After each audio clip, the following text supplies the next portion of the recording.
Hey, hey, hey. We're getting ready for another episode of Uncorked. We're just going to wait for Laura from SLP Mommy of Apraxia to join me. So I hope you guys are all having a great week. It's almost Friday. That's always good, right? Hello, Tanya. Welcome. All right. So I hope you all have something yummy to drink. Got a little wine going here. I have a little Chardonnay, Line 39, if anybody knows that wine. I don't really have a favorite wine. I kind of drink just whatever. I really prefer red wine, but what I figured out after doing a few episodes of Uncorked is when I drink red wine, I get purple teeth, and then I look really ridiculous on camera. So I'm just going to stick with the Chardonnay for now. So, yes, hello. Karen is watching. Stephanie, welcome. Tanya said hi. Yay, so glad you guys are here. Let me see where Laura is. Laura. I don't see Laura yet. She should be joining us soon. Hello, Susan. Thanks for joining us tonight. Oh, let's see. Susan, Karen, Tanya. There's Erica. Welcome. Just waiting for Laura. There's Laura. Good evening, Laura. Let's see if I can invite Laura. Laura Smith. Okay, Laura, I just added you. See if this is going to work. Sometimes it works. The first time. It worked the first time. I can't even believe it. Oh yeah, awesome. Yay, it's going to be a good night. So excited. It is the eve of Apraxia Awareness Day. Isn't Huge. that exciting? And you're wearing blue. Yes. I'm not. I'm such a dork. See, I didn't even. We should have coordinated. No, why didn't we? You should have yelled at me. I've messaged you how many times today? I am so sorry, and I couldn't respond a lot of the times too right away. Mean I was bugging you. I'm like, no, I don't mean you to. No, you're never bugging me. You're like a really busy person, and since I don't ever travel anymore, I like never leave my house. So I just kind of sit here. Except to go to KC games, I've noticed. And we suck so bad. But my husband and I we're big fans, and living in Kansas City, we have to cheer for the Royals. So. But we just are so happy to have somewhere to go. Like literally, I don't know. We opened our pool yesterday, but the most ridiculous thing is it is freezing. It's like winter. Our heat comes on at night. It's going to be Oh, no. Aaron went and checked the water temperature, and it was 62 degrees. I'm like, yeah, we're not going to be swimming for a really long time. So yeah, that's not a good temperature. No, it doesn't feel like summer here yet. How is it out there in the Denver area? Is it warm at all or still chilly? So it was really warm today, which was nice. It was a welcome reprieve we did just get snow, I feel like 2 days ago. Definitely Monday, it was gloomy. Like Monday into Tuesday, it snowed. Oh. And so it's really funny doing therapy with kids because I like to do seasonal themed books. And so I had picked out all my spring books. And I'm like, so what season is it, you guys? And they're like, winter? And I'm like, yeah, I know. It seems like winter, doesn't it? But it's not. It does. Yes. But anyway, it was a great day today. It was very warm. Well, good. So what are you doing special tomorrow for Apraxia Awareness Day? I'm sure you're going to have some amazing things going on. Yeah, I'm so excited. I mean, some of the sneak peeks. Yes. I'm just sharing right now to my page. You bet. Give me just a second. I feel like I always think I can multitask until I try, and then I'm like, I am failing. No, there are some things you just can't multitask. I acknowledge that for sure. Let's see. Copy link. I'll do that and then go to my page. See if that works. How is everybody tonight? Everybody ready for Friday, Apraxia Awareness Day tomorrow? Is everybody going to wear blue tomorrow? Woohoo! Yes, I'm wearing my blue right now. Yes. And I don't know if you can tell, like the lighting's kind of bad, but I do have blue in my hair. Wow. I just did that with Ashlyn tonight, and I have a picture. Now I have it on my face. Oh no. I better stop messing with it. But she's at Girl Scouts right now, but we just put blue in our hair and we took a selfie so that we can post it tomorrow. How wonderful. Yeah, super fun. Super awesome. She was a little cautious. I thought she would have wanted me to just paint up her head, but she was like, that's enough. I'll just do it. Well, she called it, I told her I put streaks in my hair. Uh-huh. And so she was like, I'll just do a streak, Mommy. A streak. I love it. I love it. How cute. Oh, it's How super cute. So yes, in case you didn't know, tomorrow everybody wears blue. It's Apraxia Awareness Day. So big day.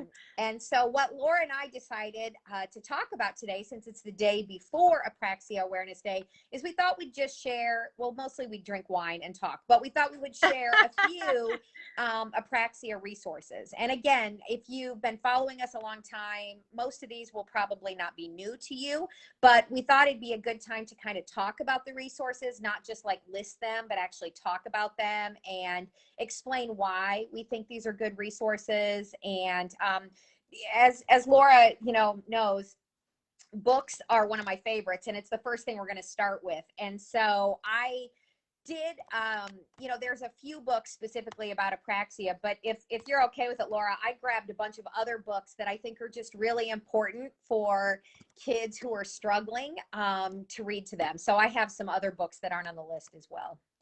Yeah, absolutely. I wish I went to go look for some of the books that I wanted to share, but they're in storage. I can't find them. So no, it'll be nice that you'll have something physical to show. Well, and a couple of them I don't have, but I've heard good things about. So I don't have, but I thought we could still talk about them a little bit. Sorry, I'm trying to get myself situated here. Okay. Did you get everything shared? Yep, I just shared it there, so I think I'm good to go. Okay. I'm going to go back to your page so I can read the comments. Oh, that's good. That's good, because I haven't figured out how to read the comments really, so I just rely on you for that. So yeah, when you're hosting, I feel like you only get to see like one at a time. Yeah, well, that's how it is. So while Laura is double checking, as you know, most weeks I try to do a free handout on my website, CarrieEbertSeminars.com. When you scroll down, there's a section that says free downloads. So the handout tonight is the Apraxia resources. So I did just upload it. Laura, did you get a chance to see it? Okay. You always surprise me. It looks so cute. Like, I feel like you reinvent like something super cute every time. I appreciate it. I love it. I told my husband, I said, creating on Canva is like my absolute joy. I just love it. So I have fun creating them. But so Laura and I just kind of collaborated and came up with some Apraxia resources, and we're hoping that maybe you'll pick up one or two new things, tidbits. So Laura, why don't you start? I always have to put your book first because this is such a powerful book. So why don't you tell us a little bit about why you wrote the book and, just a little bit about the story maybe of the book. It's super cool, by the way, just to say I'm an author. Sometimes I can't believe it.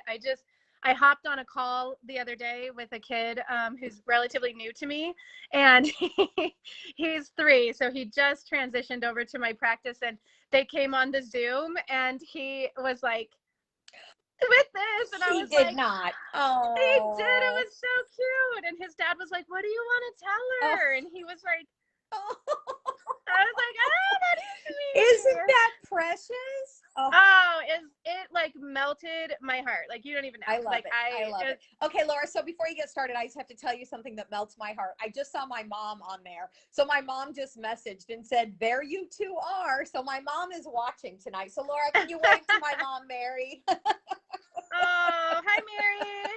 Proud mama moment. Yes. Proud mama alert from Carrie Ebert's mom, Mary. Yes, my mom is awesome. She lives, less than 2 miles away. So it's awesome having her so close. But so she's one of my biggest supporters. So I appreciate it, Mama. Oh, a mama is always a mama, no matter how old we get. Right. That's right. So tell us a little bit. I just about wanted to, let me read a few things. Some people said hello, so fun. And then wearing blue tomorrow and today, last day of school tomorrow, whoop, whoop. So yeah, you guys, like, I'm just so stoked tonight. Like, I feel like I'm super high energy somehow, and it's like at the end of the week, but I would love a heart, a like, a star, whatever you want to do. Like, let's just like raise the energy, share the love. I'm super excited. I'm such a nerd about this.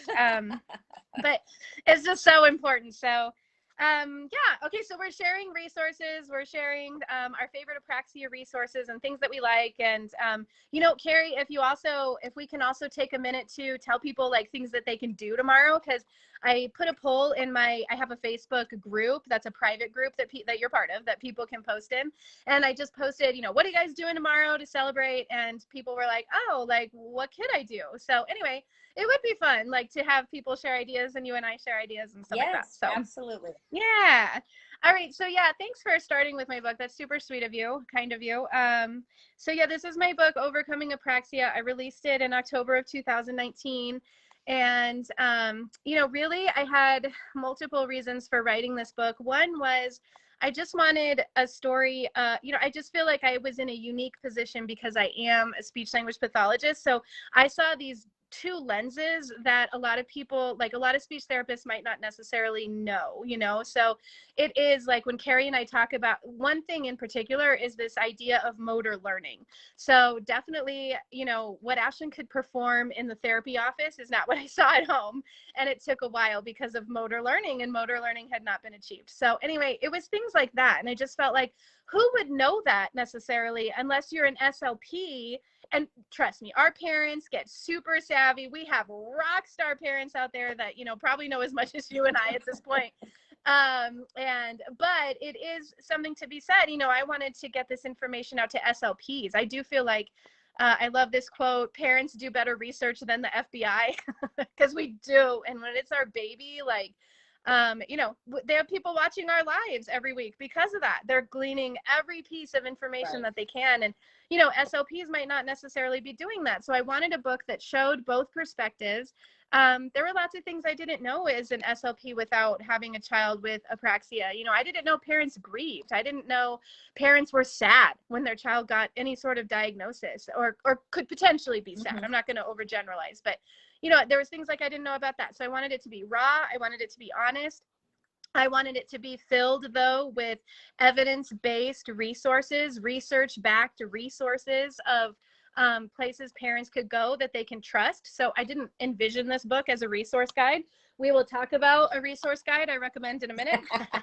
Plug for you. And I love that book. But I envisioned this more as a memoir type style for parents to relate to. Let parents know they're not alone. I hear them. I understand them. I felt a lot of guilt with Ashlyn. And so I felt like this could alleviate parents' guilt too. Like, look, I was an SLP. I was doing everything I could. Guess what? It doesn't matter if the child has a mom who's an SLP. A neurological speech disorder is still a neurological speech disorder. Laura, can I just interject here? I was thinking about this because I feel like as SLPs, as speech language pathologists, I see it a lot on social media where SLPs feel like, oh my gosh, I can't believe my child needs speech therapy. I can't believe, my child has a language delay, or my child has apraxia, or my child has, and so I really started thinking about this because I just have a lot of time because I'm not traveling right now. And it made me think, there are doctors who have children with asthma, right? There are doctors. Yeah. So this whole idea that SLPs, that their children shouldn't have speech or language, difficulties, it's just it's very interesting to me that we put this on us, that we think that our children should somehow not have those communication difficulties. So I love that you talk about, my son, his primary diagnosis is autism, and boy, I need to write a book about that. It would be very therapeutic for me because I was in denial for a really long time because I was like, I'm an SLP. I don't think this is autism, and it was just, I think back to that journey and that process of finally coming to acceptance. And I'm sure that writing this book had to be really cathartic for you, in a way. Well, writing in general is very cathartic for me. So, I don't do as much on my blog anymore, but, back when this first started happening, Ashlyn was diagnosed in 2012. I kind of started everything in 2014, like my blog, and I started a Facebook page just to, share what I was posting on my blog. And the act of writing about it was very therapeutic. And, I had so many requests to write a book, and I was like, why do you guys want me to write a book that you would pay for? Like, just, I have my blog, it's free. I want to help you for free. But I think there is something about having it in a nice, tidy little package. And the fact that Rhonda Rousey, like sometime, maybe not tonight, but sometime I would love for you to share just the whole story about Rhonda Rousey. Because when Laura and I we've maybe known of each other for a while, but like we've just become really close recently. And I just remember being mesmerized by the whole Rhonda Rousey story. Do you remember at one of the Apraxia Kids when her mom did a keynote kind of thing? Like, it was recorded. It wasn't live, but it was so like moving. And the fact that you have Rhonda on your book, like, oh, I just can't. Yeah. Yeah, I was like super excited. Actually, I still have contact with Rhonda's mom. Not recently, but let's just say I can get a hold of her if I need to. And so my only way through Rhonda is through her mom. So I asked her mom if Rhonda would approve this picture for my book, and sure enough, Rhonda said yes. So yeah, that was pretty exciting for me. Did you send her mom a copy? I did, yeah. We need to get Rhonda to sign it. I really feel like that needs to be, maybe next year we could give away, like, look at me, like trying to do this as your book, but maybe you could give away like a copy of a signed Ronda Rousey, and Ashlyn has to sign it too. Wouldn't that be the coolest gift That ever? would be so cool. And Laura I would be so in. So we need Rhonda, Laura, and Ashlyn to sign the book. And actually, I would, if we did a silent auction, I would bid very high for that book. Oh, you know, that's a really good point. When we had a walk for LA in 2017, a walk for Apraxia in LA, I'm pretty sure it was the LA walk. I flew out there because Rhonda came. Oh, so like definitely if that ever happens again, I will totally stalk her. Yeah, fly out there with me, and I would totally stalk her and be like, you have to sign this, and I'm gonna, you know, whatever, give it away. But yeah, so and the other reason I wanted to write this book was for SLPs to have an understanding of the parent side. And the last reason I wanted to write this book was I really feel like if we get two professionals post, you know, after they've already graduated with their certificate of clinical competence, if you guys don't know what that is, that's the CCC behind our names.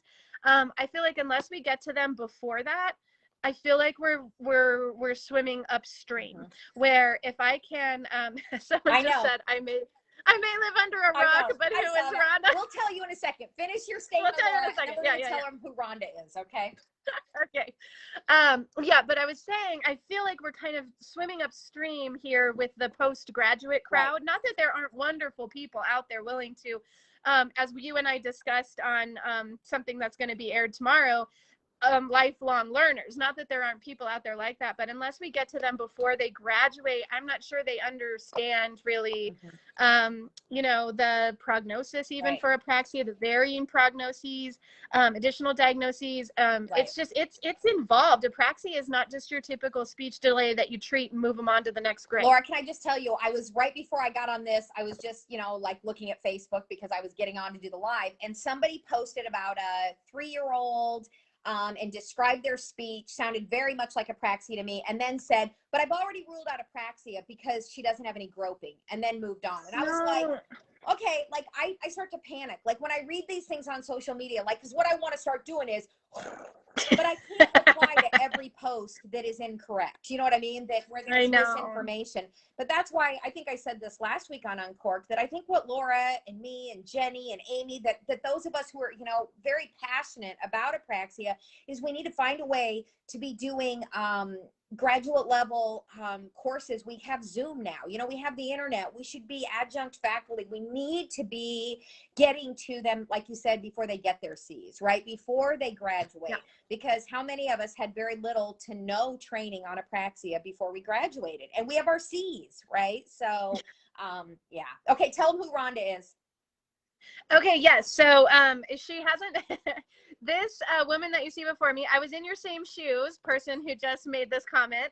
And the story goes, I tell it, you know, my kids were young. It was a Friday afternoon. Somehow they were being good and, you know, playing with each other.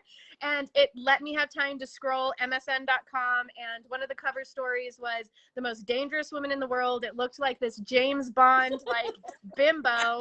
And I was like, oh, I'm not trying to be mean. Like she's not a bimbo. Don't come for me, Rhonda. Don't come for me. She will destroy you, Laura. She will destroy me. And so, but I was in your same position, and I read this story, and the beginning of the Rolling Stone article is a case history that reads like apraxia. And this woman is talking about how, you know, she had to fight for her words, and she had an impediment and all this. Anyway, long story short, her name is Ronda Rousey. Ronda Rousey was a UFC fighter for the UFC. And, you know, before I kind of knew who she was, like, she was winning all kinds of matches. She was like definitely the person to beat. And and so she had written a book, and she was doing a book tour. And that, like, that night of the book, like that day that I read this article, I was like, I don't know who she is. I just think that I can get in contact with her. So I'm like, cool, I need to ask this person if they have apraxia, like, you know, whatever. So I Google her, get to her website, and I'm like, oh no, like this woman has 1 million followers. Like, I don't think it's going to be a simple email and response. And it wasn't. However, I scrolled to a tab that said book tours, and I scrolled all the way down. The very last book tour was in Denver, and it was that Friday that I was reading the article. No, right? That's a God thing. I'm sorry. That's a God thing. Oh my goodness. Yep. I call it a synchronicity. I used to say I don't believe in coincidences. I've since learned the term synchronicity. Ooh. And so, yeah, I like it. And so since that was a synchronicity, I took the Apraxia Kids brochure. I took Ashlyn across town, stood in the rain with, you know, feminists and gross men who were her fan base. And it was me and little Ashlyn, and we were excited to learn about her speech disorder. And the rest is kind of history. I gave her the brochure. She posted it on Twitter. She was like, oh my God, this is exactly what I had. I can't believe this. We ended up being on Good Morning America. My blog went viral. Whoa. Yeah, and then she ended up at the Santa Monica Walk, which is where we took this picture. So we were in LA at the, it was the LA or Santa Monica Walk, and that's where we got this picture. It's just an amazing story, Laura. I don't know, every time, and I get this book out like on a daily basis because I'm always like, I don't know, there's just, it's Ashlyn, and you guys, if you ever get a chance to meet Ashlyn, she's the most precious human being. So I feel like I know her, even though I've only met her once. And how awesome is it that she's holding Hulk Hogan? I mean, look at that. Yeah. Is that not the best? So the story goes in Rhonda's book, like, so then I ended up buying the book because to get the book signed and go to her book signing, I had to buy the book. So I read the book, and that Hulk Hogan, Rhonda talks about like wanting her very first thing out of a store. They go to Toys R Us, and she's telling her parents she wants a Ballgren, and they're like, yeah, all right, honey, let's walk around the store and we're going to get you whatever this Ballgren thing is that you want. And we're glad you're talking. And it was a Hulk Hogan pillow that she could wrestle with. And so, yeah, it was super cool. So she got that out of her car, and like Ashlyn took a picture with the Ballgren. Yeah, it's a whole thing. It's a fun story. What is the name of Rhonda's book? Rhonda's book is my fight, your fight, or your fight, my fight. That's right. I have it in my other room. I don't want to go run to get it, but yeah, and it's super good. She does outline. She never calls it apraxia in her book because she didn't know them. Laura, do me a favor. Tomorrow, will you please post just on Instagram and Facebook a picture of your book next to Rhonda's book? And just put it out there. That's a good idea. I would really like that. It would just, that way I remember, because I really want to buy her book. I remember first time I heard you speak at whether it was when I met you, I can't remember, but you were talking about the Rhonda's, where I'm like, I need to buy Rhonda's book. And I never did. So now I'm like reinvigorated. I really want to buy her book. So yes. Super fun. Okay, awesome. So you're going to post tomorrow Rhonda's book next to yours, and it's going to be awesome. Okay. When I'm going to post a lot of stuff. Okay, I can't wait. There'll be that, but there'll be a lot of stuff. Tell everyone you know to go to Laura's page tomorrow, because she is SLP mommy of Apraxia. And you guys, I'm also going to be running a sale on my website. Oh, that's right. So if you don't have a book, the thing is, tomorrow's the day. Yeah, the thing is that I bought a bunch of books. Like, you get author copies that you can sell at conferences. But as Carrie alluded to, no one is going to conferences, and I'm moving soon. And so my husband was like, what is this box of books? And I was like, well, it's this whole thing where I was going to sell them at conferences. And so anyway, we just decided to run a sale. So it'll be the cheapest you've ever been able to get it on Amazon or anywhere else, but it'll be through my website. And I will sign it for you and ship it out to you myself. So you guys, if you know anybody who has a child with apraxia, what a great gift. You know, I mean, it'd be a really neat gift to give a signed copy. So just, it's well worth your time. It is it's so easy to read because it's like having a conversation with Laura. So you will love every second of it if you haven't read it. Yay. Okay. I just want to introduce our next resource because I just love my story about it. So I knew Dave before I knew Carrie. So this is our next resource that we're going to be talking about. This is the SLP's Guide to Treating Childhood Apraxia Speech. This is definitely the one I recommend to people. Absolutely. Not just because Carrie's on with me, it's because it is really this good. And I actually ended up getting it in Denver. Dave Hammer, who was a mentor I had in boot camp. I went to the Apraxia Kids Training Boot Camp. He was speaking in Denver, and well, when we had conferences, I went to every single conference, no matter what, no matter if I'd seen them 20 times on Apraxia. It's just what I do. So I was there, and I had seen Dave at this point so many times, and he was my mentor in boot camp. So I feel like I can hear Dave when I read in this book. So on the way to an Apraxia Kids conference, I was like, cool, I finally have a minute. I'm on the plane. That's when I can get some reading done.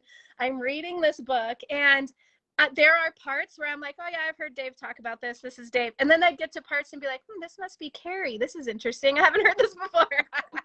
But now I wonder, I haven't read it since I've gotten to know you really well. So now I wonder if I go back through, if I can definitely be like, oh yeah, I can hear Carrie say this. I bet oh so. yeah, I can hear Dave say this. I bet so. So go ahead, introduce yourself. Okay, so I just have to tell you, because you have such a cool story about Ronda Rousey, and in my world, Dave Hammer is a rock star. I mean, he is no UFC fighter. Oh, he is. So let me tell you my story. So it was 2017. Is that right? 2016 or 20. Now I can't even believe I can't remember the year. But I am a professional speaker, so I'm traveling all around the country. I'm in a different city every week. Sorry. Okay. I just clicked something. Keep going. That's okay. So I'm traveling around the country in a different city every week, and I'm in Pittsburgh, right? Pittsburgh, Pennsylvania. And it's a fairly small group. This company that I used to present for, if you didn't have like over 30 people attending, you had to do your own registration. So there were like 25 people. So it was a pretty small group. So I'm doing the check-in, the registration, and I'm looking down the list of registrants, and I'm like, oh my God, Dave Hammer. It says David Hammer. And I'm like, why would David Hammer be at my Apraxia conference? Like I'm like, so I start panicking. So I Google Dave Hammer, and I'm like, I just need to make sure I know like what he's doing right now. And so I have his whole bio. I'm like taking notes on who did, where he works and everything. And so he shows up. He's like one of the first people there, and he's super nice and super approachable. And he says, I'm really excited to be here. And so he goes and sits. He's in about the third or fourth row. So I'm up here for this 6-hour seminar presenting on Apraxia, and I'm trying to be the normal me. And every now and then I just catch myself looking, and Dave is writing like a crazy person. I mean, he's just writing, and I'm like, what are you writing? What's wrong? So he comes up to me right before lunch at the lunch break, and he says, I'd love to have lunch with you. And I'm like, I would be honored. So Dave and I go to this hotel restaurant. We have lunch, and he said, I've been taking some notes. I said, yes, I've noticed. And he said, if you're okay with it, I would love to send you my notes, my feedback after the conference. And I'm like, here's my email, give him my card. So we have this nice lunch. I'm assuming I'll really never hear from him again. The next day, I get an email. I am not exaggerating, Laura. It had 73 points. 73, 1 through 73 comments. And it he was really taking notes. Amazing. It was affirming that I'm not crazy, that I actually know what I'm talking about, and it was the most amazing thing. So he and I are then in contact. He works for Apraxia Kids at this point. Yeah. And so he contacts me, we stay in touch kind of just because I felt like, we connected. So he then approaches me via email and says, would you be interested in writing a book with me? He said, I have a standing offer from a publisher to write an Apraxia book, but I've been waiting for somebody to co-author it with, because I didn't want to write it alone, and I think you're the person. And I was like, wow, what a compliment. I was like, me? I was like, are you sure? You mean me? Like, okay, so he lives in Pittsburgh. I live in Kansas City. I don't know. I figured it out. We live like 895 miles apart. We only met in person one time, and we wrote this book, and it was amazing. That's so cool. I got to know his wife really well through the process. So I love her. Yeah, it's the SLP's guide. I have parents all the time ask me, is it good for parents? I've had so many parents purchase it and say, I finally feel like I understand. So yes, I would say while it says the SLP's guide, if you're new, this is speech language pathologist guide. That's just too much of a mouthful. But I've had so many parents purchase it and say, yes, yes, yes, it is good for parents. So anyways. Yeah. And I mean, the thing that I like about it that is for parents too, is that I feel like you guys laid it out in a way that's easy to kind of, I'm trying to think of one that I really like. where you lay it out, like there's charts and things, Yes. like it's easy to read and easy to understand. So they'll tell you like, here are some characteristics of it, or The one thing that was Dave's idea that I thought was genius was at the beginning of every chapter, we do a setting the stage where we actually explain like a therapy scenario. And I'm telling you, it resonates with so many people because. And then you also have the boxes. So they also have a real life scenario and they talk about, and I feel like parents, you can read this and really, you know, possibly see your child in one of these scenarios. Like, I definitely think that it is technical for SLPs, but I think it's laid out in a way that can be very beneficial and helpful to parents too. So I appreciate that. Yeah, this is I would say probably my greatest accomplishment just because of this man right here. I mean, if you don't know, in the speech world, Dave Hammer is literally a rock star, and he retired from Apraxia Kids in 2019, December of 2019. So he no longer gives presentations or anything. So can I just tell you the last thing about this book? I'm so honored. It was supposed to happen October 2nd, 2020, but we had this thing called the pandemic. So I am going to Brazil. I was supposed to speak in Brazil. This book is being translated into Portuguese. And they asked me and Dave both to go and present. Dave is retired, so he declined. So they asked me to speak. Then the pandemic hit. So he's retired? June 15th, I'm doing online, and it's going to be crazy because they're going to have professional translators who translate every word I say in English. So it's so exciting that this is being translated into Portuguese. The Brazilian, I don't know if that's the right word, the Brazil SLPs, you know, they always come to the Apraxia Kids Conference, which we're going to talk about here in a minute. They do. And they're very eager to learn. And so I'm just so honored to be able to present at their conference this year. Yeah, I love that, Carrie. I just love, because I think we've talked about this before, but for me, a big goal is, you know, I'm fortunate that Ashlyn was able to get the help that she got, and you're fortunate Aaron was able to get the help that he got. And, you know, we know what it feels like to fret and worry and wonder about their future, and us in different ways, obviously, because our kids have different disabilities, but still the same. And I just want any parent in any part of the globe, and now we get to meet them because they message us. We have our friends, I think, from Greece on. We have great friends I saw that Greece too, who join us.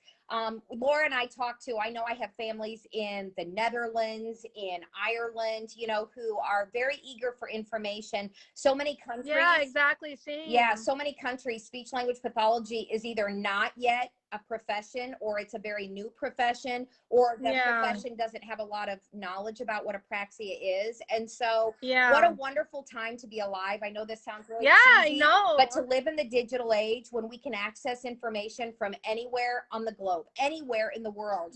Somebody messaged me, you know, I'm in the Philippines. What time? You know, I don't know anything about the Philippine time zone, but I mean, the fact that we're reaching people in the Philippines, the fact that we're reaching people in Ireland and Finland. I just had someone from India, and I was like, she's like, can you help me? There's no one here. And like, my heart breaks for this mom. Me too. So Laura and I, when we find the time and the energy and the money, our goal is to become international travelers, right? We're going to start going, we're going to start with Greece, and then we're going to go to, I really want to go to Finland. I want to see Finland's educational system because, fascinating. So there's all these places that I think Laura and I should just jet set to and start doing seminars around the world. Yeah, and just training people. I feel like SLPs, you know, definitely. Someone just said, wow, Brazil, do you need an assistant to accompany you? I wish I were going in person. It has to be Zoom because of, you know, in Brazil, you know, here in the United States, the pandemic, we're doing really well. Brazil is not good. Not good. A lot of places around the globe are not good right now. So, it's hard. Okay, Laura, we better move on so we can get through all of our resources. So I'm going to let you talk. Okay, these are ones that I wanted on me and I just don't have it. Oh, you do have it. Perfect. Okay, Maureen is a friend of mine, and actually I met her because one day, I have another story. I have stories about our resources, so I'll just tell another one.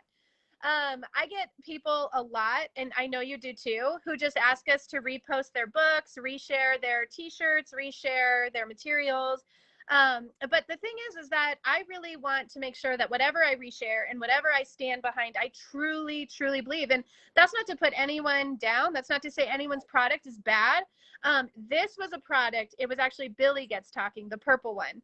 And she sent it to me in a PDF. And she said, is it okay if I put you as a resource at the back of this book? which I thought was sweet. So I said, well, yeah, I mean, like, if you ask me that, I'm always going to say yes. Yeah. And so then she's like, here's a PDF of it just for, in gratitude. And I had been looking for a book like this for Apraxia Awareness Day to share with younger students in a classroom. And so it really just talks about a little boy named Billy and why he has to go to speech therapy and what his speech therapist helps him do. And it's just a very simple, easy to read. And it also has like words that a lot of our kids with CAS would be able to say. But yeah, I loved it. And she actually just came out with a second edition now. Oh. I don't know when it's published yet.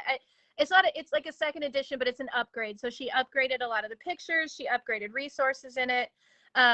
Yeah. So, anyways, I feel like this is a great book if you want to read to a class on Apraxia Awareness Day. And, you know, you as the mom can go in and explain your kid is like Billy in this book and they have apraxia and this is why they go to see a speech therapist. So Yep. Billy gets talking, really fantastic. In a book like this is called Let's Get Talking. This book is also written by Maureen, but this is for SLPs.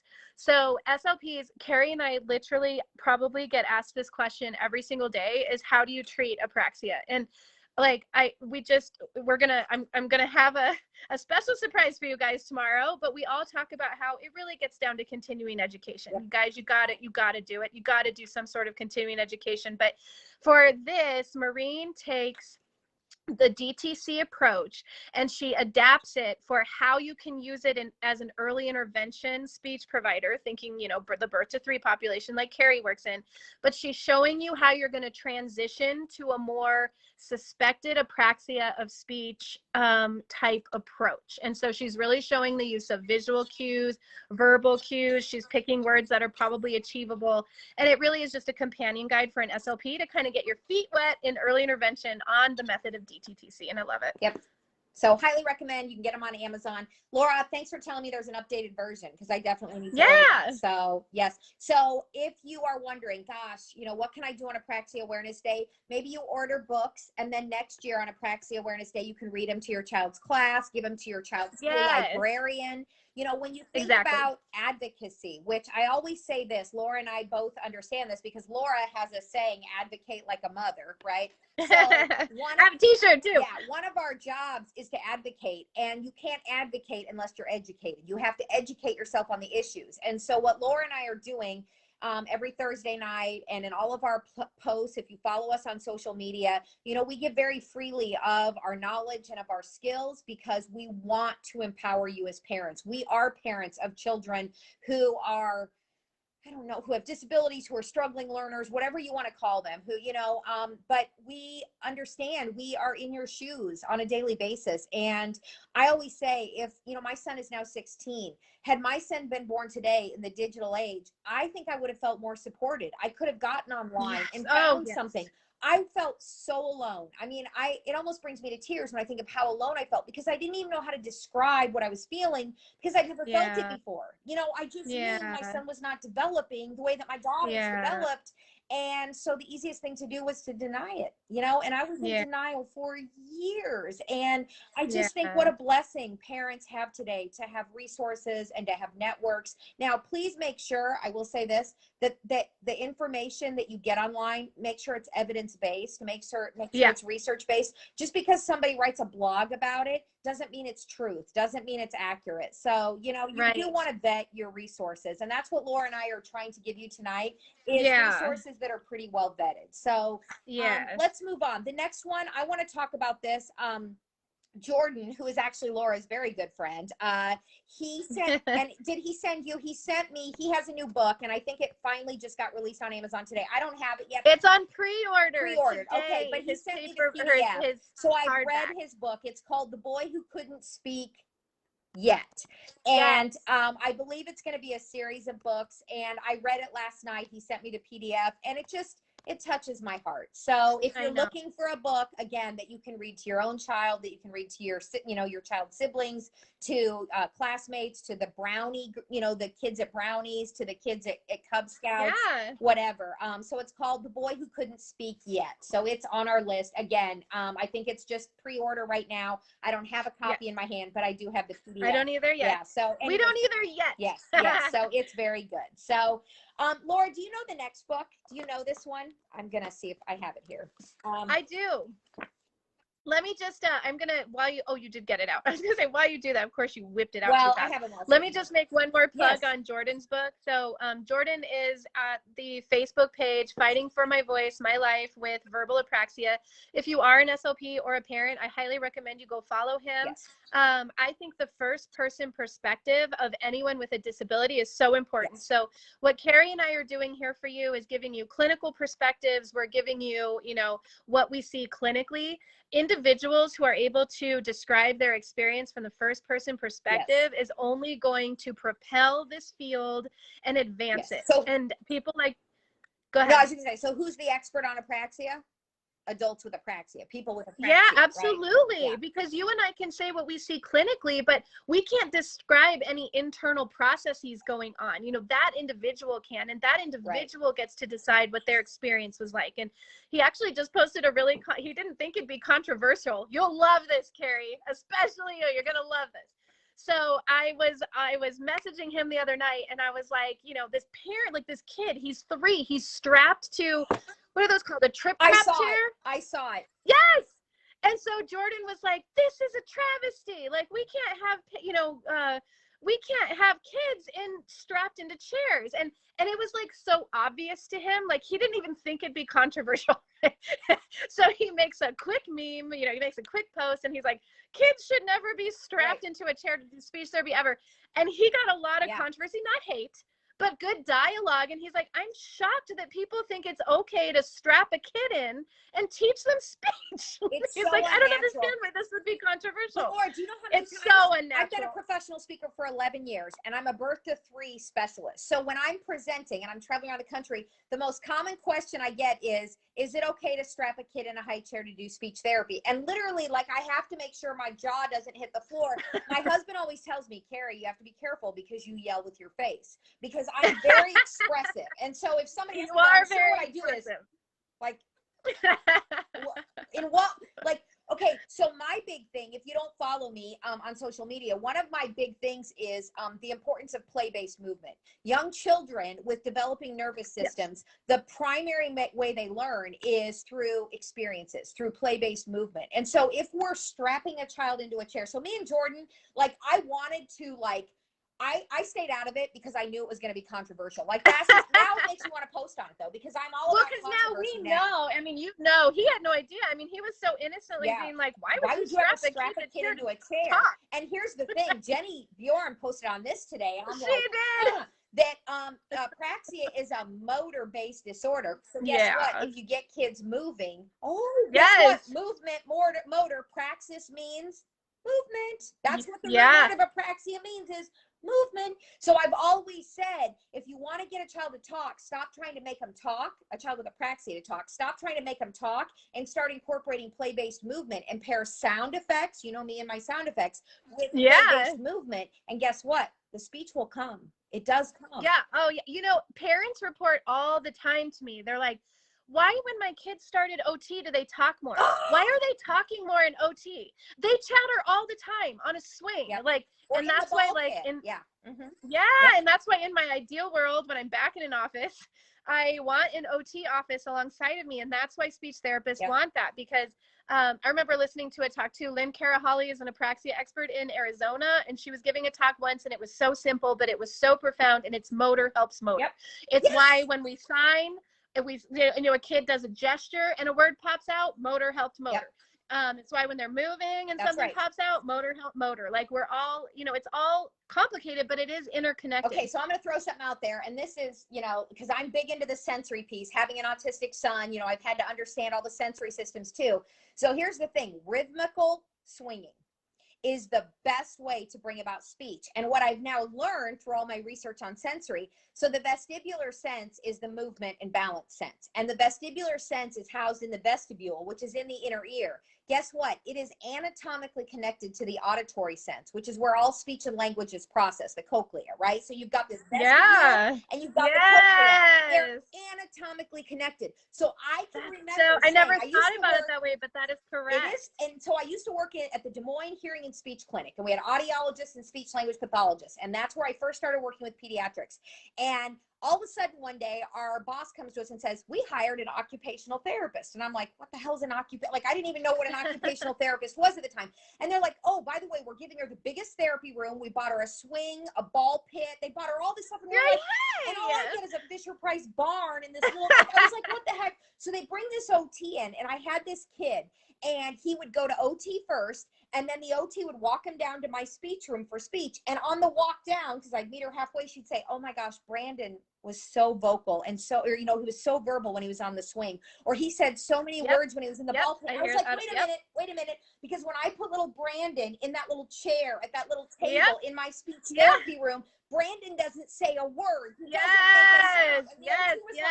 Maybe you need to come into my room and see what he's capable of. And I was like, that's when I was like, what's going on? So I promise you this, vestibular, rhythmical movement. And that is why if you go to any of my seminars, I show videos of me swinging young children, toddlers, 2-year-olds, putting them in this little handheld swing. And I'm telling you, I pull sounds out of them. It is amazing, but you have to understand anatomy. You have to understand the sensory systems, and that's when it all starts to make sense. So one of my big things is treat the whole child. Okay, the whole child, not just the hole in the head. It's not this hole, it's the whole child, right? Totally. That reminds me, I always worried a little bit because, I didn't want anyone to have any seizures, but I think I've mentioned before, a lot of my career has been spent in the schools. And in particular, I loved the severe needs programs. And so lots of, autism, cerebral palsy, Down syndrome, things like that. And, if I didn't have access to a swing because I couldn't take them outside or the OT room is busy, I put them in my office chair. Oh, yeah. Because if I spun them, oh man, we got speech going, and I can stop and we can go and we can stop or we can and they loved it, and it worked the same. And that's not rhythmic, but still you're talking about the vestibular and the movement. If you have an office chair on wheels, because rotary spinning can cause children to dysregulate if you do it too much. But if you go a couple times, it has but to otherwise be, you can just go back and forth. That's still vestibular. Or I one of my favorite courses that I give is called Sensory for the SLP. I'm doing it live on June 15th if any SLPs want to join me. But I just think the more we understand sensory and understand the 8 sensory systems, the more we can treat the whole child. Because having an autistic son who also has a diagnosis of apraxia and sensory processing disorder, I have had to become very well-rounded as an early intervention SLP. And I feel like sensory trumps everything. I posted on Sensory today, so if you don't follow me, be sure to and go look at my I've been so busy, but I'll check it out. Yeah, I posted on Sensory because, and all I do is use my real life experiences, because my son has significant sensory issues. At 16, he's much better regulated today than he was at 2, 3, 4, 5, 6, 7. I mean, we've had, I should write a book, Laura. I need your help. But I'm not sure. Sometimes my husband and I, we sit back and go, wow, we're here. He's going to be a junior in high school. And we're now looking at, and this is a whole other talk, but, what's he going to do with his life? When he graduates high school, he's not going to college. So, now Jim and I feel burdened in a good way. It's our job, it's our gift to be able to help him. But what is Aaron going to do with his life? So, really interesting. Okay. We got to keep going. So, we'll keep going. I do have that one. Yeah, it's a good book. So it's The Mouth with a Mind of Its Own. So it's very good. I looked at it again. I have so many books, as you can tell. But it was written by a speech language pathologist. She has another book out there. So it's factual, it's good information, it's a cute story. So again, there are a couple others out there. Maureen, I don't know if Maureen is on here tonight, but she's from the Illinois Apraxia Kids. She's like the head of that. She posted today, I saw on the Apraxia Kids Illinois site, like 5 books. This was one of them. I don't have the other ones that she posted. So, but I just thought this is a good one. The one that's next on the list, Laura, and again, none of us have Wait, seen let it. me talk about that one Oh, real yeah, quick. do. I would just let me just say what my personal experience has been. This book is very good and it is factual. It has a lot of words and it's very long. Yeah. So yes, look at that page. So I would say, you know, if you're looking at kind of like the kinder to maybe it's 2 too much. population, it's too much, but it looks like a picture book. So it looks like maybe it should be for kindergarten through but 2nd it's grade, not. which is when I bought it. Yeah.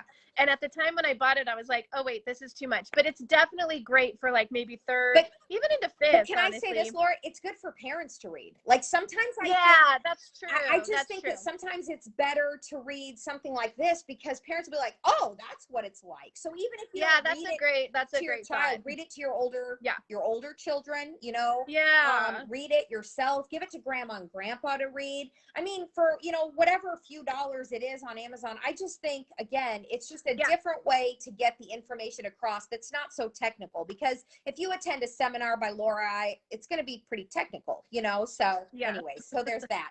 But the next one, Laura, is called Unlocking Luke's Voice, a story of overcoming apraxia. It's not even released yet, or maybe it just got released yesterday. Anyways, it's brand new. It did just get released. So Laura and I haven't seen it yet. I just put it on there because I like to support our families who are, you know, writing books. And so anyways, I can't wait to get a copy, but I don't have anything to say about it. Do you know anything about it, Laura?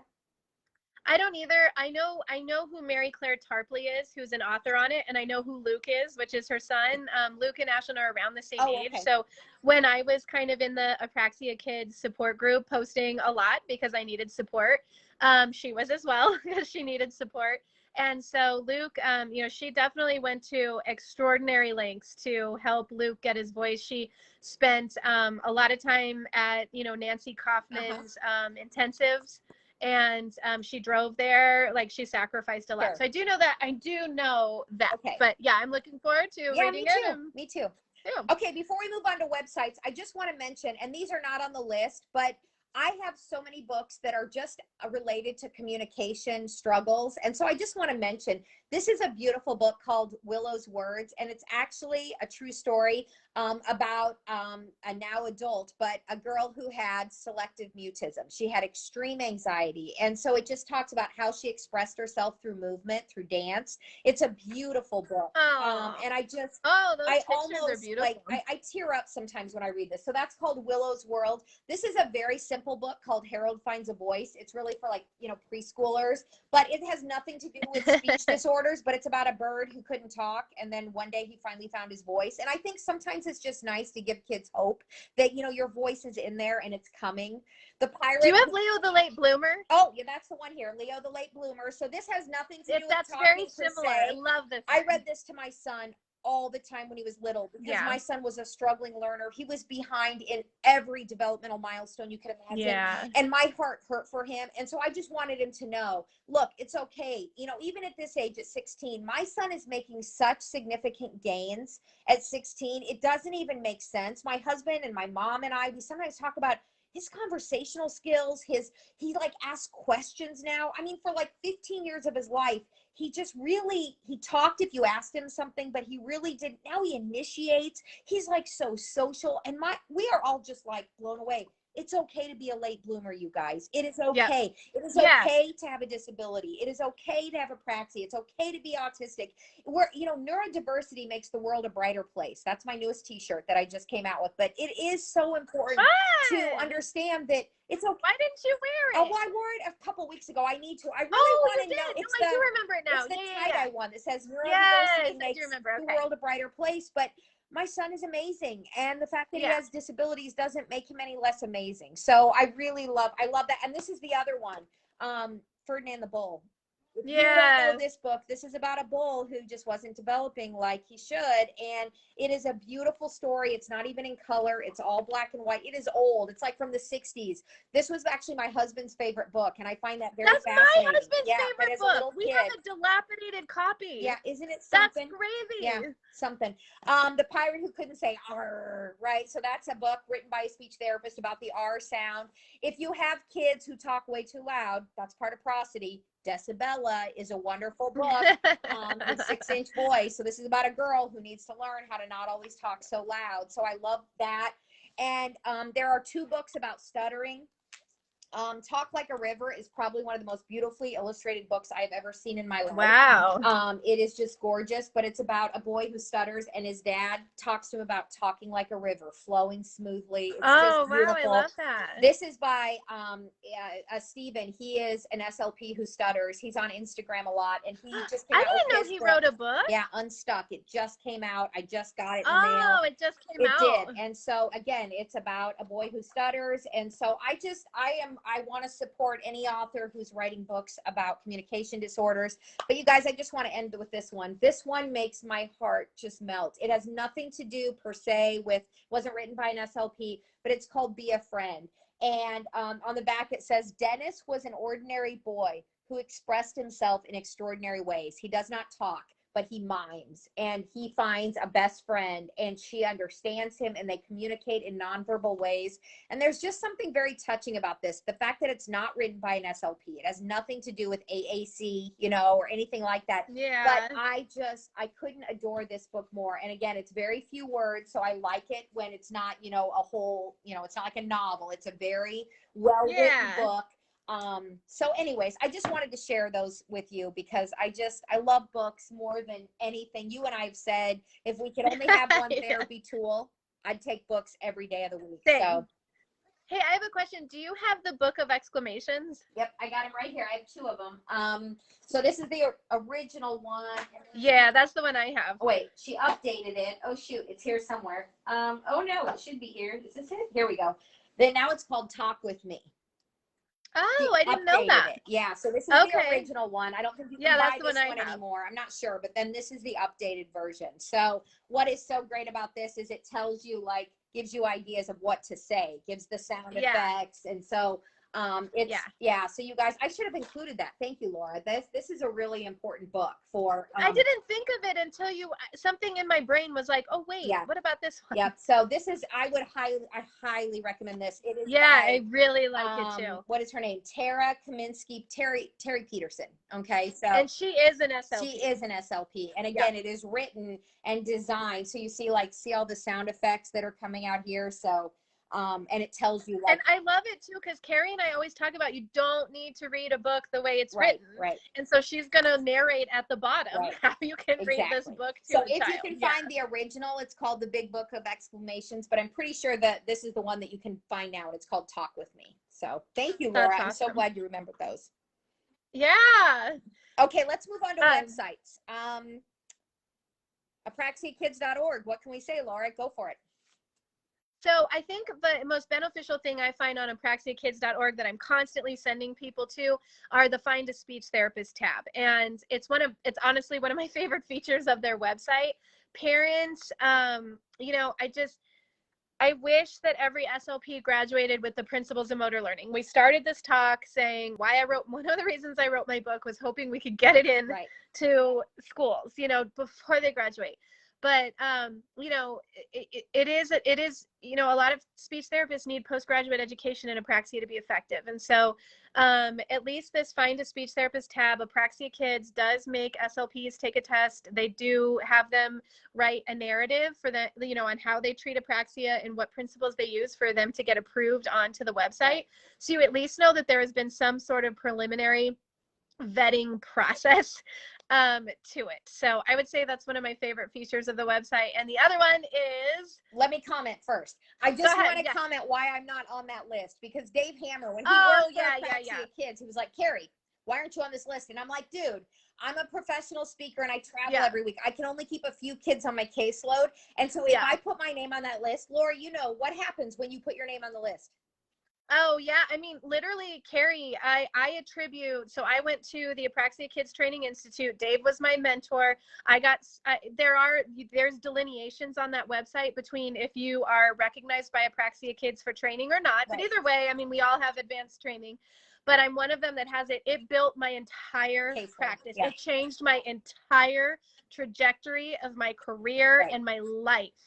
So yeah, it wouldn't be fair for you to honestly list yourself and then people be calling you and you being like, well, I don't I take can't kids. take I don't anyone take new, kids. right? So I just No. always feel So bad because Dave was like, Carrie, you can't be out there, you know, as an apraxia specialist and not be on the Apraxia Kids, you know, speech direct or SLP directing. And I'm like, Dave, I can't take any more kids. Like I am already bursting at the seams. So I just want to throw that out there as to why. Yeah, because, this is more for, I mean, the people you're going to find on this list are people who are actually practicing. Right. Like these are people that, you know, have a practice or they are practicing clinically in private practice. One day so, Laura is going to stop practicing and start traveling around the country. No, the world with me. And the we are world, going they'll be international, baby. be educating SLPs all around the world. Okay. So we're just going to wait for Laura to get her new house and get all that done and get her kids graduated. I still got to raise teenagers, Carrie. Yes. When your kids are graduated from high school, we're going. We're jet setting.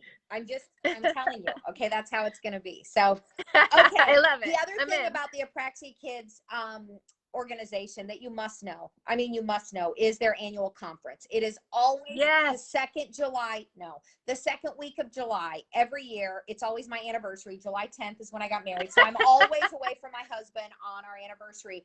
But this, normally when we're not in an international pandemic, it is held in person. That's where I met Laura, was at one of the conferences. I normally speak. I mean, I've been speaking, I think, for the past 4 or 5 years. This year, since it's all online, I chose not to speak because I'm so tired of talking to computers, but I will be attending with bells on.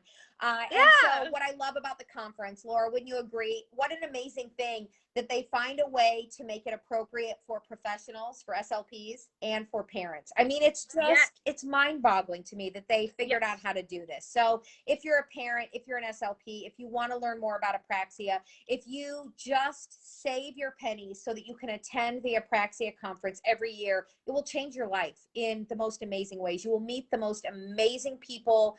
You will attend conferences. I mean, the two that I remember most from the last time we were in person, I went to 2 courses that were about bilingual, treating bilingual kids with CAS. And it has helped me so much. And for me to be able to share information. And the other thing is I went to several courses on literacy and CAS, reading struggles. So I need to cough. So Laura, you talk. Yeah, go ahead. So it really does run the gamut. I think one of my favorite talks too, is, there's been a neuropsychologist that comes and talks about literacy and dyslexia. I've seen occupational therapists come and talk about just exactly what Carrie said. We're talking about sensory and movement and, things like that. And someone just said, Carrie, you're one of the best speakers at the conference. I know, it's a shame that the conference really is missing out not having Carrie speak this year. That's so true. I appreciate that. So I feel like it's not just about apraxia. You can find, Ruth Steckel is an apraxia expert, and she did one year that was like the alphabet soup of CAS, and it just talked about all these other acronyms that you get hit with, SPD, CAS, ASD. We could just keep going and go ADHD. We just keep going. And so it really is I feel like it is pretty well rounded. It is. I like going because I like getting new and fresh ideas. I think that's why I like doing like this with you so much. You might pull out a book I hadn't read before. And I'm like, ooh. I just like, I like learning from others in the field. Yes. We just did a talk the other day and I learned something new with this panel that you and I did. And I like stuff like that. I like the sharing of ideas and there's always something more to learn. Well, and I think, and this is something Laura and I truly believe in, is that if you ever think you've learned it all, you need to retire, right? So you never stop I said learning. That. My mentor said that. Yeah, you never stop learning. And so for me as an SLP, I truly read, I post a lot on social media, but I truly read every comment because sometimes people will say, Carrie, I disagree with this, or I think this. And I'm like, I never thought about it from that perspective. So even if I don't respond, I really do take it to heart and I do ponder it and I do think, and it causes me to then research and to look at what the evidence says. And I spend a lot of time on Google Scholar, really looking for research because I try very hard to present information that is evidence-based. But as a parent, Laura and I both know this, as a parent of a child, with, I don't even know what to say. Special needs is not a well accepted word anymore. I don't even know what to say. But with a child who is not neurotypical, I have a neurodivergent child. And so my experiences, I think, are worth sharing with other people. I mean, I have learned. They are. You got to write that book. My girl. son is my best teacher, and the things he has taught me and my family. And I think, why are my two neurotypical daughters going into the professions they're going into? Whitney is a nurse, and from day one, she graduated in May of 2020 during the pandemic. And from day one, she has worked on the ICU caring for COVID patients. So she is in the helping profession. And my other daughter, Allison, just graduated with her bachelor. She is going to be a teacher. She's starting her master's program June 1st. That's a helping profession. You know, you don't get into teaching for the money, let's be honest. And I'm like, why are they in the professions they're in? And I'm certain it's because my son guided them, you know, and shaped them to want to help others and to be there for people who are in need. And I just think he's a blessing. He's amazing. Is he autistic? Yeah. Does he struggle communicating? Yeah. Sure. You know, does he have some social awkwardness? Yeah. But you know what? He's still amazing. And I just think we need to be more accepting and really relish in neurodiversity and in the beauty that differences bring our society.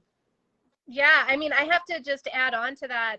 Last night, actually, I haven't done a post on it yet because I've been all heavy. I post a lot of personal stuff typically when it's not Apraxia Awareness Month. Right now, I'm like heavy on the Apraxia stuff for obvious reasons. But it was so sweet. I was out here and I hear him. He's able to play online video games with his school friends now, thanks to the pandemic and new ways of doing things.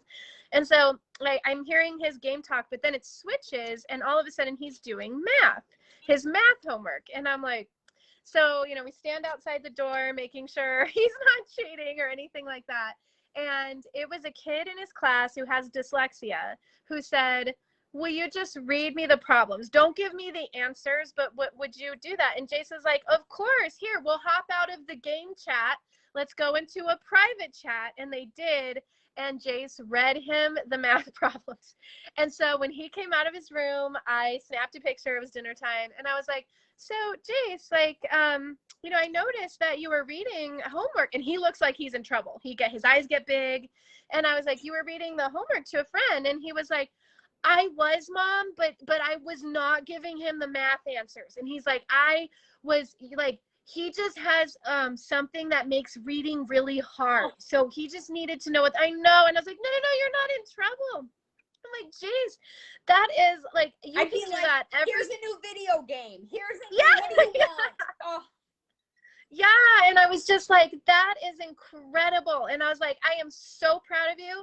I'm more proud of you for this one thing to help a fellow friend than what you ever get on that homework, what you ever get on that test. It doesn't matter what your grades are, right? Can we raise decent human beings who want to help those who need help? Like in the grand scheme of things, what else matters? Right, Laura? It doesn't. Exactly. And so anyway, you're right. I mean, like Ashlyn he understands disabilities. He understands people might need a little extra help. And he's like, patient. if you're able to do it. He's patient and he cares and he's loving. And one of the things that I think, if you want to know how to treat a child with a disability, look at their siblings. Look at their siblings. There's no other place. Don't look at their parents. They're stressed out. They're freaking out. We're a hot mess. Siblings. I'm a hot mess, Laura. I mean, seriously, like this is, and I know this sounds weird, but like doing this with you every Thursday night, this is like my joy. Like I love this so much because it's almost like therapy. It's so cathartic. It is. I appreciate it.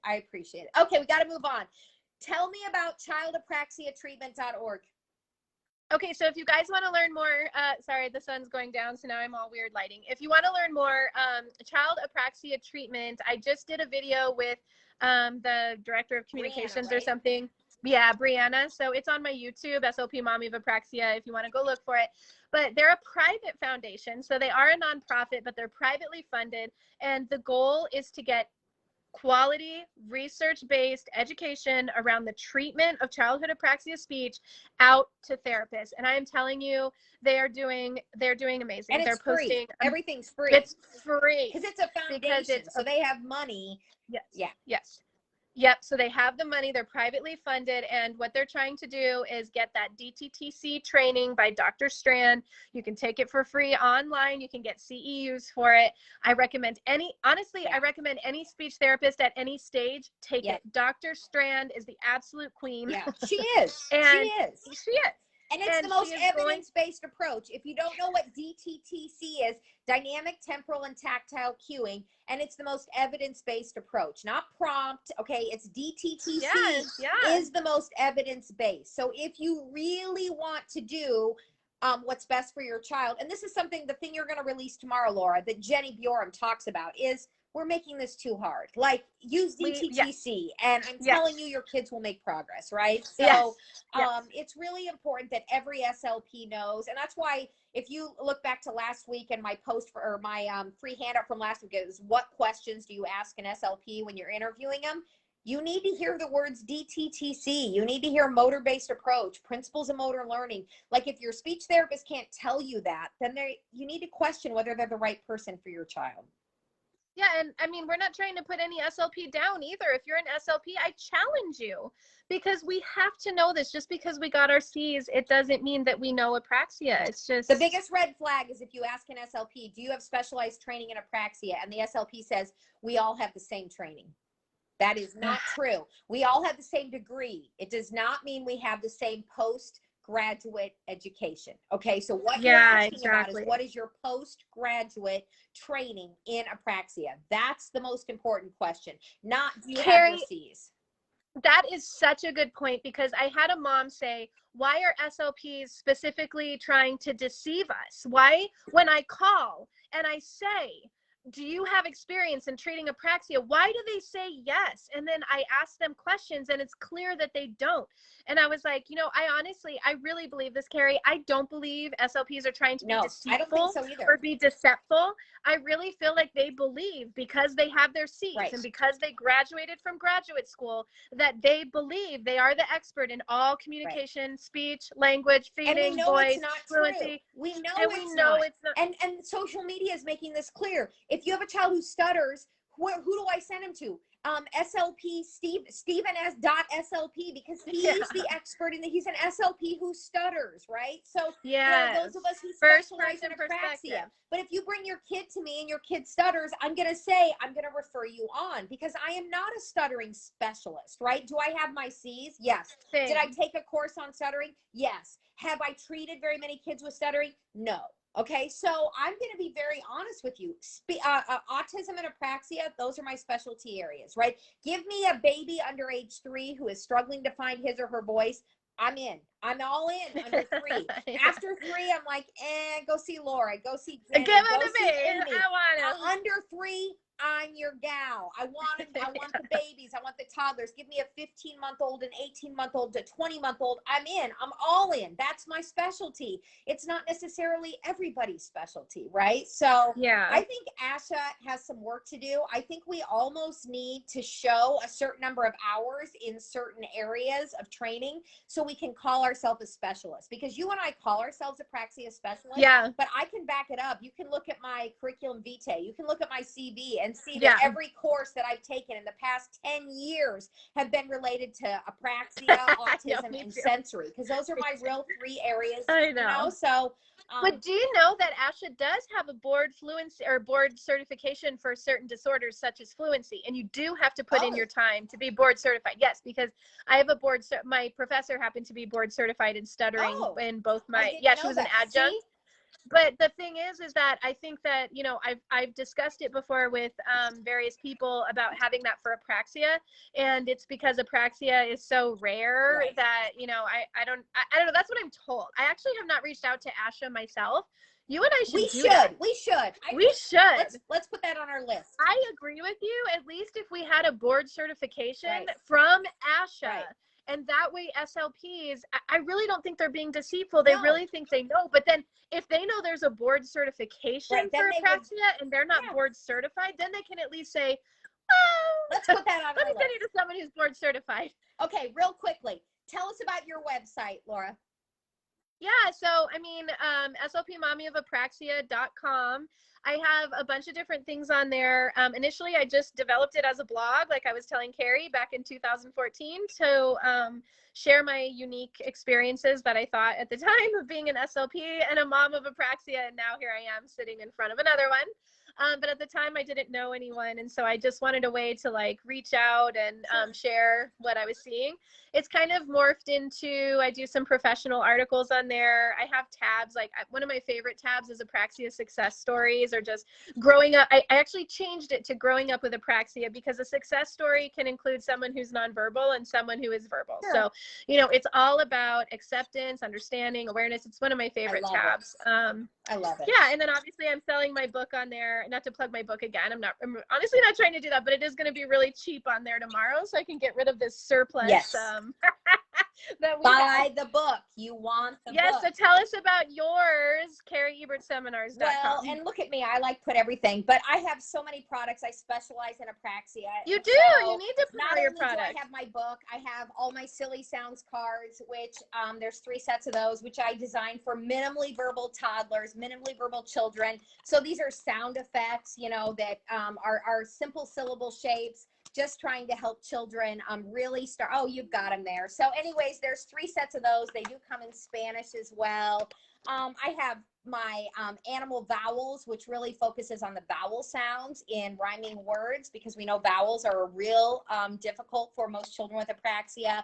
I have my talking letters. I have so many different sets. Someone just said they love your courses on your website. Yes, all of my courses on there. And I'm doing a live webinar. I don't do very many live ones, but I'm doing my live one, Sensory for the SLP, in June. I have Is It Apraxia Or, which is charts for the SLP that contrasts apraxia with other speech sound disorders. Very helpful if you're writing evaluation reports. I have my Apraxia of Speech FAQs, which is for parents and for professionals. So anyways, I have a ton of stuff on there. Bjorm Speech, Jenny Bjorm is one of our besties. She's in the Denver area. So yes, the Bjorm speech sound cues are probably one of the most popular things out there. I don't use them a ton with toddlers. I think they're really good for kids who are a little more verbal, who understand. But these are representations of sound. So this is the sound. So instead of it being a letter, so like I created talking letters, because a lot of my kids know their alphabet, they know their letters. And so I created sounds that are letters, cards that actually have the letter along with different words on it to help kids kind of with early literacy as well. But Jenny's are just the sounds, and they are paired with something like, this is the TikTok sound, the t, t, t. So again, extremely popular, very effective. These are called visual cues. Everything Jenny and I have created are all visual cues. Meant to be held next to the mouth to draw attention to how we move our articulators.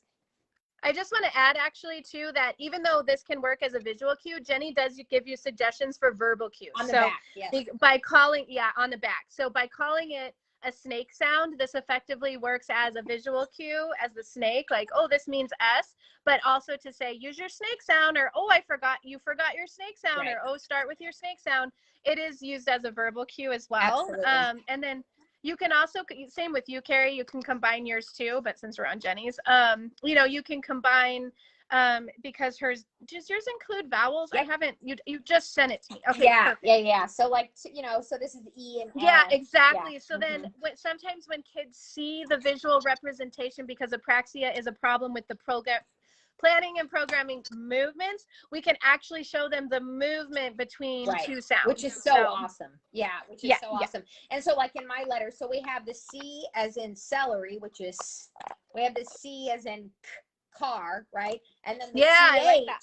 So these are called digraphs, right? So I included these because like the TH, the CH, you know, those are important too for kids to learn. So anyways, and then I just added boom cards. I don't know if you use boom cards much, Laura. I do. But I use your boom cards. Wow. It's not www. When you look at the handout, it's wow. No, it's not. It's boomlearning.com. I have 43 decks on there. Amy Graham has a ton. Jenny Bjorm has a ton. I created mine. It's kind of like Silly Sounds, but they're highly repetitive. So maybe there's Band-Aids and you actually move them and put them on an animal. Boo-boo, boo-boo, boo-boo, boo boo, boo boo, boo boo. So you get like 100 repetitions in just a few, minutes of interaction. So parents, this is something you can do with kids. Please check out boom cards. You want to follow though people who create boom cards specific for kids with apraxia. So check out Jenny Bjorm, Amy Graham, mine, depending on how Anna D SLP is another great one. Anna D SLP has I amazing wish I would have resources on included Boom her on Learning. here. I feel bad now. Anna D SLP. She is. Oh, sorry. I know. I'm just like randomly thinking of stuff like that I use. I'm so sad that I didn't include her because she's amazing. So she's up in Canada, but she has great resources. Yeah. So, okay. And then let's real quickly, because we're way over our time. Social media accounts. There's mine. There's Laura's. We're both on Instagram and on Facebook. Tell us about your support group, though. Many people have asked about this, how they can join. Yeah, so a lot of people don't know about it. So I really felt like a lot of the support groups were getting very large, and it's really hard to moderate such a large group. So what I wanted to do is just create my own evidence, like my own little support group. You can find it on Facebook as SLP Mommy of Apraxia Evidence-Based Support Group. And it's a private group. So if you post on my page or on Carrie's page, everything's public and your friends can see it. So it is nice to have a private spot. And what I really like about my group is we're almost at 1,000 members now, which is like small enough, like to be supported. Like it's big enough and small enough to feel home and supportive. Right. But I have, well, myself, I will always, I made a commitment to always answer anyone who posts in there. But I also have Carrie in there, Jenny Bjorm in there, and I have researchers like Dr. Steckel in there. And I can tag these people and they will all give you our best evidence-based answers to any questions that you have. And I don't want the word evidence-based to scare you. It's for parents and for us to talk about all kinds of stuff. I want parents to come in there and just talk about things. But what we're not going to say is, oh, taking like some special oil or everything we do, because we know, Laura, the only evidence-based treatment for apraxia is speech therapy. I think I did a whole evidence-based therapy. So please don't think that giving your child an herbal supplement or there's no evidence behind it. Okay. So that's what Laura means when she says evidence-based support group is anything that Jenny or I contribute to Laura's support group will be from the standpoint of research from DTPC, Dr. Edith Strand, that's what we're talking about is we're not. And if there's no research, we'll tell you that too. Like we might say there's no research on this, but I want parents to have a place that they can go where and you're welcome to make any decision you want as a parent, but I want you to come to a place and know, okay, this is what the available research and evidence says. This is what other people are saying. And now I can make an informed decision as a parent. Because while I've said like 2 or 3 times tonight, living in the digital age provides a lot of resources. It also means you need to vet your resources, right? Yeah, Laura? exactly. Because there are a lot of people out there who'll be like, ooh, have you tried this essential oil? Or have you tried, whatever? And Laura and I are like, that's why we drink. I just have to be honest with you. There are many reasons why we drink, but this is one of them because Laura and I are part of an evidence-based profession. Speech language pathology is an evidence-based profession. If speech therapy didn't work, insurance wouldn't pay for it. Let's be clear about that, right? So although insurance is not that good, just so you know. Laura and I are only interested in evidence-based methods, right? Jenny Bjorm, Amy Graham, Ruth Stuckel. I mean, we're only interested in what the evidence says, right? And that's what Laura means when she says evidence-based. So don't let that ever scare you off. It just means we're not talking about hyperbaric oxygen chambers and fish oils. And, that's not part of what the research says is best for children with apraxia of speech. Yeah, exactly. Awesome. Okay. And then, I think this is my favorite to end on is that I'm just so excited that, we have individuals who are now coming into adulthood or who are adults who are able to articulate and share, like I was talking about before, that first person's perspective. And I personally find them, I think everyone, SLPs should be following people who have the first person perspective. So you want to follow Jordan and you want to follow Mikey. And I tried to find Allie's page, but it said it didn't exist anymore. So I don't know. So I didn't include her. But certainly Jordan, he's the one who wrote that book up at the top, The Boy Who Couldn't Speak Yet. Jordan is very vocal. Jordan is very willing to share his experiences. And he has an amazing mother. mean, if you don't follow Georgie, Love her. your heart will melt. Mikey is in the UK, and Mikey is honestly like, I think he's a rock star. When I met him in Pittsburgh, do you remember, Laura? He showed up, and I was like, we all fangirled this poor 18-year-old. Teenagers, like, oh my God, who's this middle-aged woman attacking me? And actually, the hotel staff thought he must be like a boy band group member. Because he looks like that. He's got really cool hair, and he's really hip, but he's a poet, and he writes. I mean, you guys, if you don't follow Mikey, oh my, I mean, you guys will fall in love with him. Like, he is. You will. Adorable, and he's precious, and he's such a great advocate, and the things he's doing in the UK, blowing my mind. And just so you know, in the UK, it's called verbal dyspraxia. The United States, we have to be different. We're the only country that calls it really CAS. Nobody else calls it childhood apraxia of speech. So, you know, McCabe does. So Australia does. Because I have checked on and you know what? Brazil does now, because they come to the Apraxia Kids Conference. But for the most part, most English-speaking countries who aren't the United States, most call it verbal dyspraxia. So just know you may hear some different terms being used. So anyways, Laura and I are going to get off. We went way over our time as usual, but you can go to CarrieEbertSeminars.com. Laura will probably post this at some point too on her site, so you have our resources. So thank you for joining us. Hope you'll join us next Thursday for another episode of Uncorked. Yes, and happy Apraxia Awareness Day, everybody. I want you to wear your blue tomorrow. Just a reminder, I do have blue in my hair. I have a blue shirt on. I want you guys all to post your pictures of you and your beautiful babies and post them to my page. I'm going to have a post that will drop at midnight, and I want to see them all. Just flood social media. You guys flood it with Apraxia Awareness, because it really does. The more all of us post and the more all of us share, it increases the algorithm that more posts are going to be seen and shared, and that's what we want. Absolutely. So, absolutely. yeah. Thank you guys for joining us. Appreciate your time. Let's go get a snack. What do you say, Laura? Yeah, sounds good, Carrie. Bye, guys.